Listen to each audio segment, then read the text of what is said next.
The warrior. Oh, na na na na na. The warrior. I do it on Christian. The warrior. Thank you, God. Satan, not this if you know. The warrior around me, God put you all around me. Satan, me know you can't stop me. The warrior around me, God put you all around me. Satan, me know you can't stop me. Him can't go around me wall, no.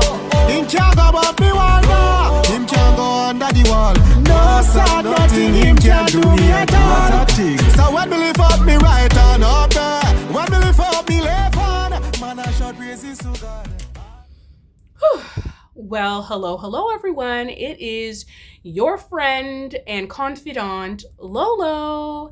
How are you today? Oh my goodness, there is so much to discuss. So much that has happened in the last couple of weeks since I posted.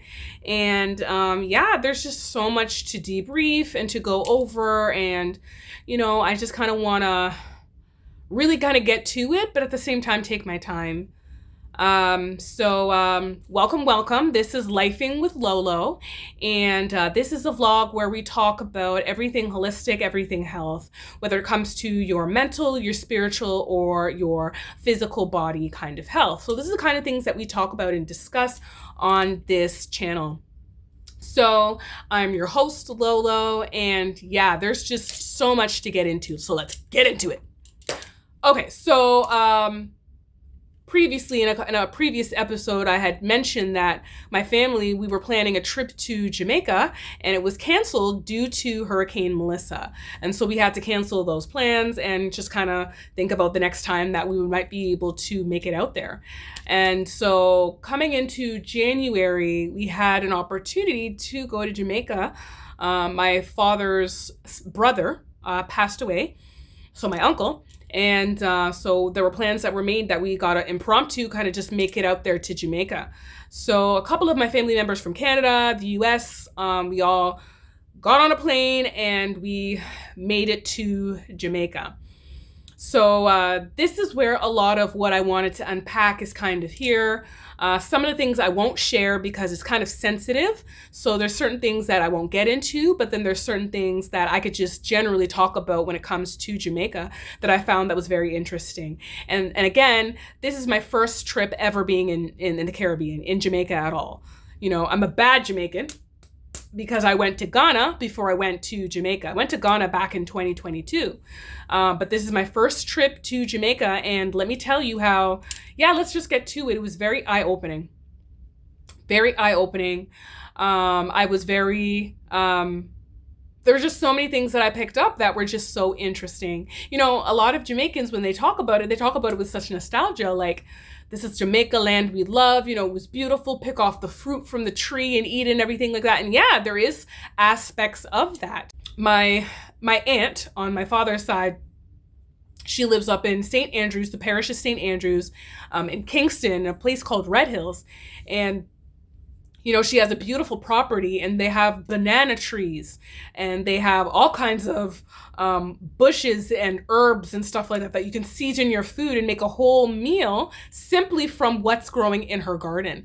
And so we had beautiful, delicious meals prepared every day. We had fresh green banana, we had callaloo, dumpling, we were just eating like kings and queens, like eating like a Rasta, like actually amazing. Even though we had meat as well, because I know some Rastas don't eat meat or something, but we did have meat. We had stew peas, we had oxtail, we had curry goat, we had all kinds of good food. But I especially loved, the callaloo and the green banana. It was actually delicious.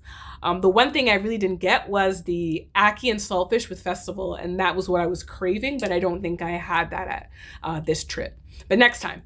But anyway, we just ate like amazing. The food, I would say in Jamaica, the food was 15 out of 10.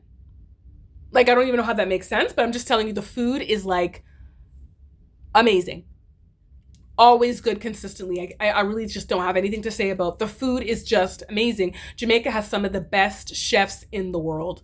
We went to Devon House, and it's like this Devon House. It's like this rich billionaire or something like that. And he just kind of built this house for people to kind of come there and, walk around. Maybe it's like a mansion or something. I read something about it, but yeah, Devon House. It's like a tourist attraction out in Kingston.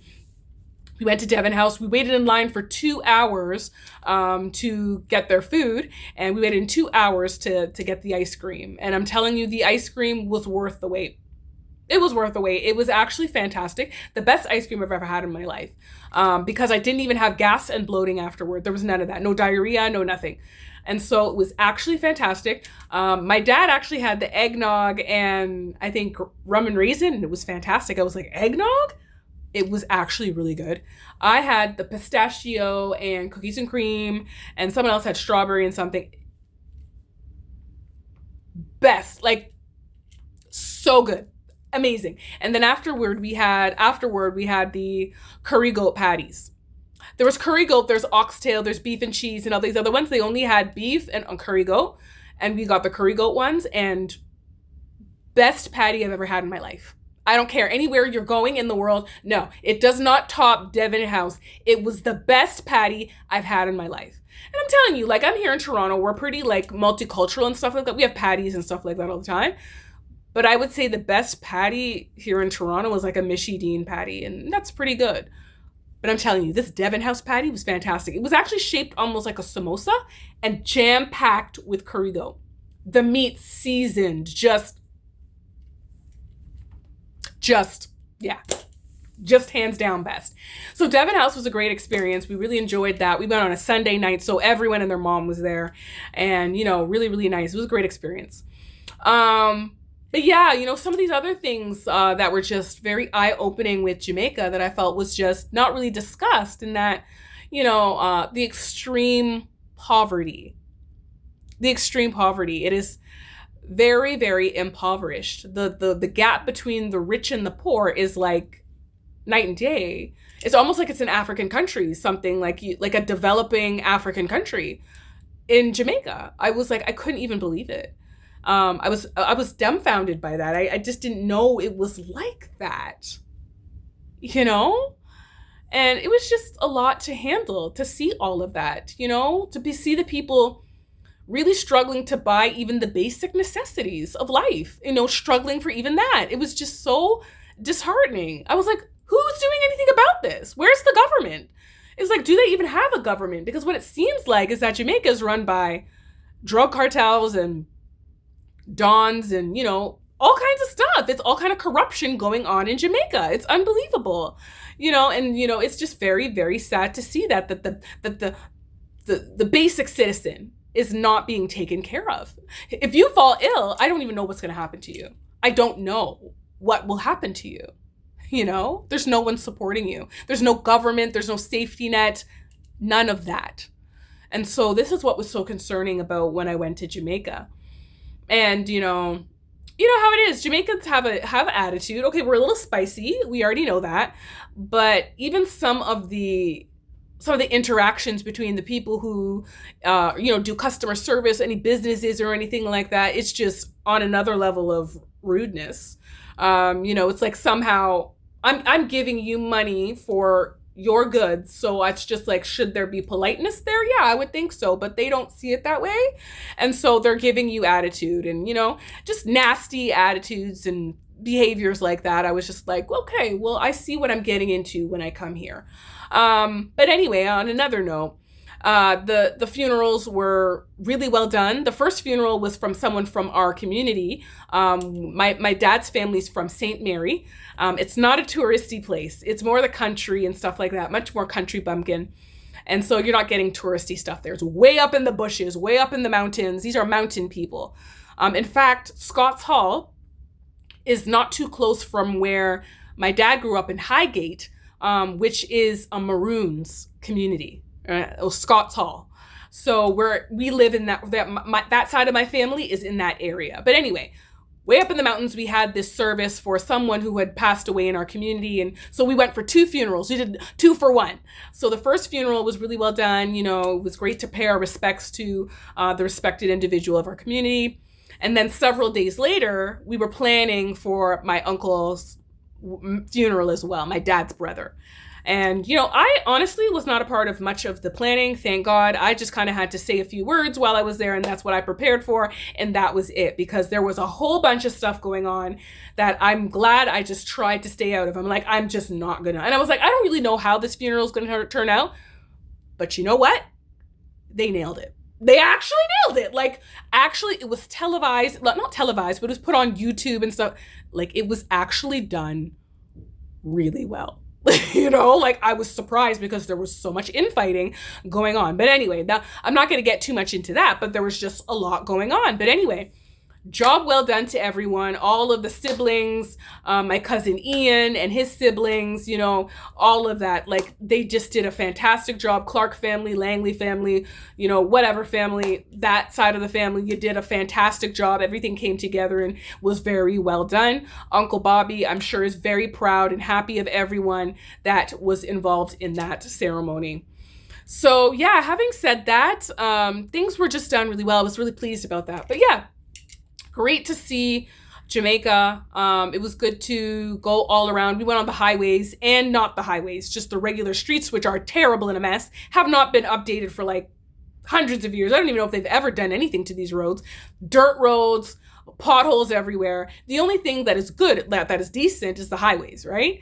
And so, you know, it's really unfortunate. Getting anywhere is just like you're mashing up your car. So, you know, that was, you know, problematic. The streets, you probably get a 1 or a 0 for the streets in Jamaica. They're that terrible. The roads in the streets, it's terrible. Yeah, it was an experience and a half. Very spiritual.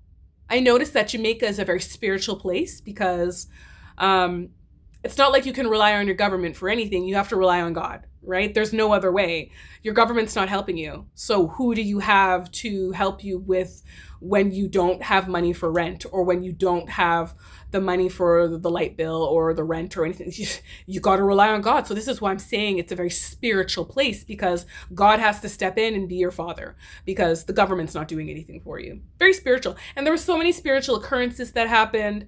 You know, I received a lot of revelations about my family and, you know, things that went on in my family and all kinds of stuff. So I received a lot of that. So going forward, I guess, I want to compile some of the footage that I put together during this trip into some sort of a mini documentary or something like that, and have access.